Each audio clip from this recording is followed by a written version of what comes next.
Rovers Nifty में 82% हुए हैं और लास्ट 3 मंथ के एवरेज के 76 की तुलना में काफी अच्छे रोलोवर हैं, लेकिन लास्ट सीरीज के जुलाई के मुकाबले में थोड़े से कम। बैंक निफ्टी के रोलोवर्स थोड़े से कम रहे हैं इस बार। दो चीजें आशीष, ये जो 5 सितंबर का कॉन्ट्रैक्ट है, 5 अगस्त का कॉन्ट्रैक्ट माफ कीजिएगा, जिसमें हम आज से ट्रेड करना शुरू करेंगे और अगस्त की सीरीज में आज से ट्रेड करना शुरू करेंगे, इसकी 2-3 चीजें हैं। पहला चीज ये कि 15,800 यानी कल का हाई, 15,900 और 16,000, इन 3 स्ट्राइक्स में सबसे बड़े कॉल राइटर्स हैं। ये एक टफ जोन है 15,800 के ऊपर। नीचे इस वीकली कॉन्ट्रैक्ट में 15,700 और 800 की पुट बड़ा ओआई होल्ड करती है और मंथली कॉन्ट्रैक्ट में 16,000, 15,900 की कॉल ओआई होल्ड करती है और बड़ा पुट ओआई होल्ड करती है 15,500 का। तो हमें आज ट्रेड कैसे करना है, देखिए एफआईएस के डेटा, कैश में अगर आप देखें थोड़ी सी कम सेलिंग है, लेकिन इंडेक्स के डेटा और स्टॉक फ्यूचर्स के डेटा उनके अच्छे हैं। कुल मिला के 3,000 करोड़ रुपए की उनकी स्टॉक फ्यूचर्स में और इंडेक्स फ्यूचर्स में बाइंग हुई है। तो करने क्या चाहिए, देखिए आशीष, स्ट्रेंथ को प्ले करना है, स्ट्रेंथ को बाय करना है तो वो आएगी 810 के ऊपर, 15,810 के ऊपर, उस स्ट्रेंथ को बाय कीजिएगा। और ये जो क्लस्टर है ना 15,700, 690, 671 नीचे और ऊपर की तरफ 810, ये एक न्यूट्रल जोन है, ये एक पुट राइटर का जोन है। इसमें डिप्स को बाय कीजिए और हायर लेवल्स पे निकल जाइए, एग्जिट करिए। लेकिन अगर स्क्रीन पर 15,671, 651 टूटे तो आपको शॉर्ट करना है। मंथली कॉन्ट्रैक्ट के पुट राइटर का बेस है 15,500, वहां तक का टारगेट होगा। तो 651, 671 के नीचे वीकनेस, 671 से 800 के बीच में buy on dips, exit on higher levels, और स्ट्रेंथ आएगी सिर्फ 810 के ऊपर। मेटल्स आपका डाउन साइड रिस्ट्रिक्ट कर रहे हैं और बैंक्स कमजोर हैं। बैंक निफ्टी के लिए आशीष लॉन्ग हमें तब करना है जब 50 डेमा ऊपर की तरफ कट जाए और वो है 34,750, 700। इसके ऊपर ही शॉर्ट कवरिंग आएगी, फ्रेश बाइंग आएगी। 34,500 और 34,750 एक न्यूट्रल जोन है। पोस्ट ओपनिंग देखिए किस तरफ बैंक निफ्टी कटता है।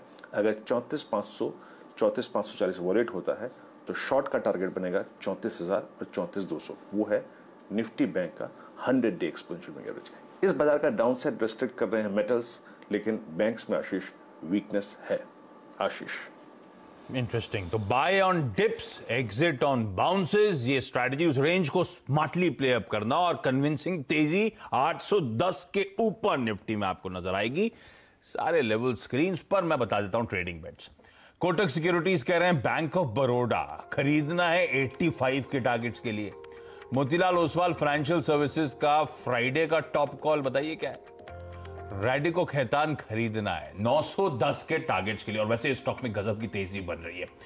ट्रेड बुल्स कह रहे हैं कि हिंदुस्तान कॉपर, कल मेटल्स में क्या आउट परफॉर्मेंस था, तो हिंदुस्तान कॉपर अगर 151, 148 के जोन्स में मिल रहा है तो बाय इनिशिएट, कंडीशनल बाय हो गया 178 के टारगेट्स के लिए। और ये 178 टारगेट वो कह रहे हैं आज कल का नहीं है, 4 से 6 दिन में इस तरह की तेजी वो लोग एंटिसिपेट कर रहे हैं हिंदुस्तान कॉपर में। सारे ट्रेड्स के stop losses please note down करिएगा। मैं हर्षदा के पास जा रहा हूं तमाम इंपॉर्टेंट स्टॉक्स इन न्यूज जानने के लिए। हर्षदा गुड मॉर्निंग, बताएं। गुड मॉर्निंग आशीष। टेक महिंद्रा रेडार पर रहेगा जहां पर डॉलर रेवेन्यू में 4% तक का इजाफा। कांस्टेंट करेंसी बेसिस पर ये छठा क्वार्टर है जहां पर हमने देखा है अच्छा परफॉर्मेंस और हाईएस्ट रहा है ये कांस्टेंट करेंसी का आंकड़ा। लगभग ये भी 3.9%, 4% के आसपास आया। प्रॉफिट में 25% तक की वृद्धि देखने को मिली है। एंटरप्राइज बिजनेस में दरअसल सबसे ज्यादा वृद्धि देखी गई है। एंटरप्राइज बिजनेस में करीब 4.5% का इजाफा है। कम्युनिकेशंस लगभग 3% बढ़ता हुआ दिखाई दिया। डील विंस इस तिमाही में टेक महिंद्रा के लिए $815 मिलियन के हैं और एंटरप्राइज बिजनेस में ही सबसे ज्यादा डील विंस आ रही हैं। इस कंपनी के लिए भी अपने बाकी पीयर्स की तरह अट्रिशन थोड़ा सा बड़ा है, तो वो supply side challenges IT sector में है, वो एविडेंट है। टीवीएस मोटर रेडार पर आएगा। नतीजे अच्छे लेकिन कोई बड़ा सरप्राइज नहीं है।